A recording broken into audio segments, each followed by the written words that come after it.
Diri sa ebanghelyo karong adlaw ba, kusog kaayo nga mihukom ang mga Pariseyo ngano daw nga si Kristo nakigsalo kuyog sa mga makasasala. Wala may problema nang mubadlong ta. Ang nakasayop lang nila kay nahimo na silang condemning kay dili na moangkon ang mga Pariseyo nga sila makasasala pod. Mao nang hangtod karon na misinterpret ning do not judge so that you won't be judged.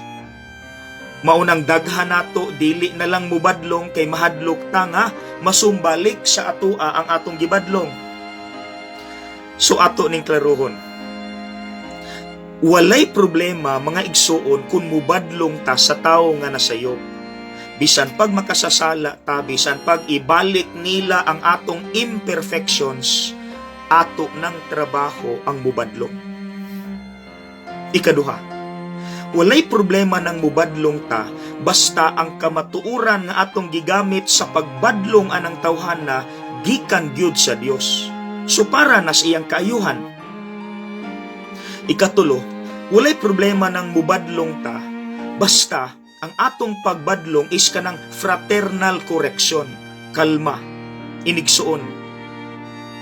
Ikaupat, walay problema ng mubadlong ta basta ipabati nato sa atong gibadlong nga we are one with him or her sa iyang pagkamakasasala nga walay perpekto nato. Maunang na ako'y suggestion.